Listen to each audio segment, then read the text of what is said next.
लग्नाचे दागिने म्हणजे श्रीमंत पेशवाई दागिने, नाशिकचे सुप्रसिद्ध सराफ मयूर अलंकार सराफ। ताज्या बातम्यांसाठी नाशिक न्यूजच्या YouTube चॅनलला सबस्क्राईब करा आणि बेल आयकॉनला प्रेस करा।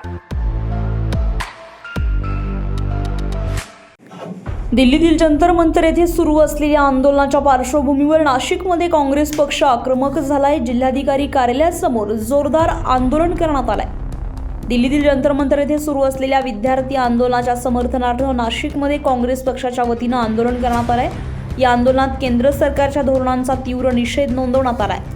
काँग्रेस पदाधिकाऱ्यांनी विद्यार्थ्यांवर होत असलेल्या लाठीचार्ज आणि टिअर गॅसच्या वापरावर तीव्र टीका करत हा प्रकार अमानुष असल्याचा आरोप केलाय। मोदी सरकार ज्या पद्धतीने केंद्र सरकार हे विद्यार्थ्यांवर लाठीचार्ज करतायत, लहान मुलींवर लाठीचार्ज करतायत, त्यांच्या प्रायव्हेट पार्टला हात लावून त्याच्यावर पाय देऊन अतिशय अमानुषपणे कारवाई करण्याचा प्रयत्न करतायत, हे निंदनीय आहे। स्वतंत्र भारताच्या इतिहासामध्ये हे अतिशय घाणेरडा प्रकार हा घडत आहे। विद्यार्थी आपल्या मागण्यासाठी दिल्लीला गेलेले आहेत। जंतर मंतरवर जे आंदोलन सुरू होतं ते आंदोलन पण अशा दहशतवादाच्या प्रवृत्तीने ते चिरडले गेलं, दहशतवादी कृत्यासारखं ते केंद्र सरकारने चिरडले गेलं। आता त्यांची जागा तिथे युवकांनी घेतलेली त्या आंदोलन स्थळाची, तिथे सुद्धा त्या युवकांवर, विद्यार्थ्यांवर, लहान मुलींवर लाठी हल्ला केला जात आहे।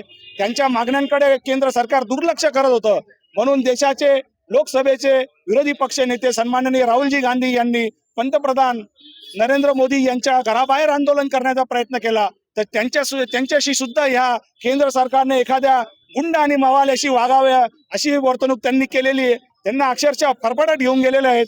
आपली लोकशाही ही अशी नाहीये। संपूर्ण देश आपल्या लोकशाहीचं कौतुक करतं आणि हे केंद्र सरकार त्याला पायमल्ली तुडवण्याचं काम करत आहे। त्याचा आम्ही जाहीर निषेध करतो।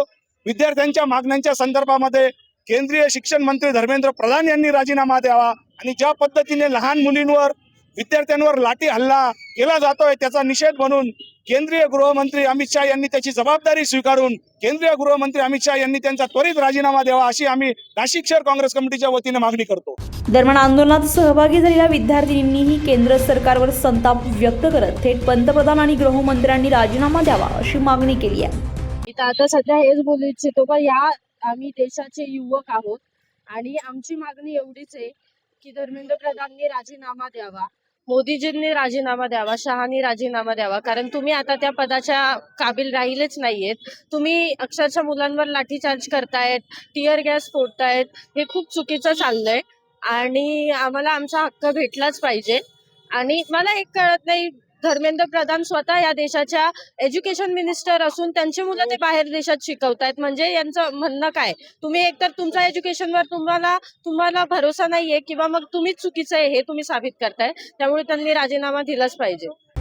या आंदोलनामुळे नाशिकमध्ये राजकीय वातावरण चांगलंच तापलंय, तर केंद्र सरकार विरोधातील नाराजी उघडपणे समोर येताना दिसून येते। संजय परमार, नाशिक न्यूज, नाशिक। ताज्या बातम्यांसाठी नाशिक न्यूजच्या YouTube चॅनलला सबस्क्राईब करा आणि बेल आयकॉनला प्रेस करा।